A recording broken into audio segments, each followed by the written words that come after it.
15,000 years ago, a yogi appeared in the upper regions of Himalayas. Nobody knew where he came from, his antecedents were completely unknown. So people gathered around him because he was such a phenomenal presence. A large group of people gathered like this. They expected him to say something, do something. He did nothing, he said nothing, simply he sat. If I simply sat here for 2 hours, I can imagine. Within 15 minutes, those people in the last few rows, and they will slowly, still there's time for the cinema, let's go. If I said nothing for 2 hours, 90% of the people will be gone. If I said nothing for 6 hours, only a few hardcore ones will hang on, rest are all gone. Same happened to him. He said nothing, did nothing, simply sat still.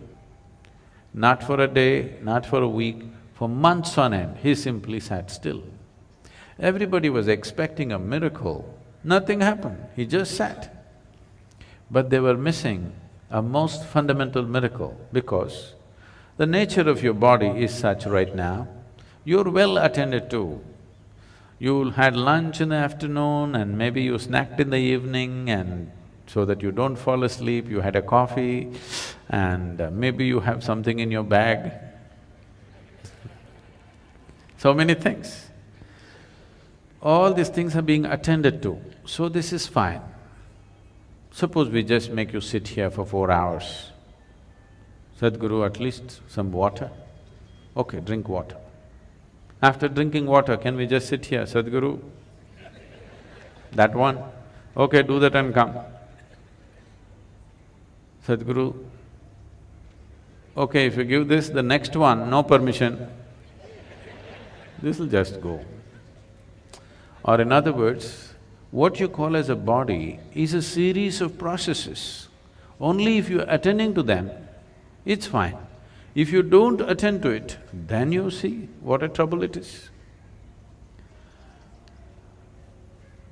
When you do not attend to the body, if you're hungry or why all that, people say, how long 1 minute is, depends on which side of the bathroom door you are.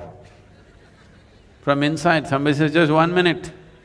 Outside, it's 1 eon, okay? So because this is the nature of the body.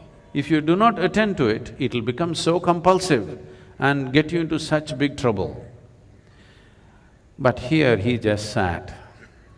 He neither ate, nor drank water, nor went to attend to nature's calls, simply he sat still. People could not even make out whether he's alive or dead. The only sign of life was, off and on, tears of ecstasy were dribbling down his cheeks, otherwise he simply sat unmoving. Then only 7 people hung on. They realized the miracle of him sitting here like this, because if he has to sit here like this, he has transcended physical nature, otherwise you cannot sit like this. These 7 people hung on. Today we celebrate these 7 people as the Rishis. These were his first disciples of the Adiyogi. So this Adiyogi just sat there, these 7 people showed interest. He told them, this is not for you, this is not entertainment. But they said, no, we're willing to do anything. He gave them a few preparatory steps. They prepared for many years. Then one day when the solstice was shifting, just now, we shifted from summer solstice to winter solstice on December 22nd. It'll again happen on June 21st, and this coming June 21st is significant for the world, because this is the day when Adiyogi first turned south and gave his teaching. Because the sun turned south, he turned south and started explaining the mechanics of being human. On this day, fortunately, the world, the United Nations has declared the World Yoga Day because the yoga began on that day. This incredible process of exploring the human mechanics went into the process. This predates all religion. When there was no religion on the planet, 15,000 years ago, He went into the mechanics of what it means to be human, and various aspects happened. He opened up 112 different ways in which a human being can attain to his ultimate nature. And when people asked, especially his wife Parvati asked, why not more? Why only 112? Then he said, if you are rooted in the body, there are only 112 possibilities. If you transcend the body, how many atoms there are in this universe? That many doorways are there if you're willing to explore it. But if you're rooted in this body, there are only 112 ways. And the whole yogic system subscribes to this even today because nobody has found more ways. Any number of yogis have explored in a million different ways, but there is no other doorway. In this body, there are 112 ways into which you get there. So for this, how to generate this, how to make this work the way you want it.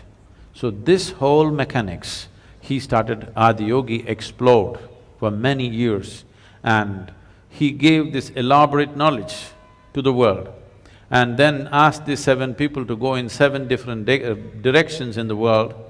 One went to Central Asia, another went to North Africa, another went to South America, another went to Southeast Asia, one came down to what we call as the Indian part of Himalayas, one stayed with him, and one more, who is very important for us, Agastya Muni, came down south.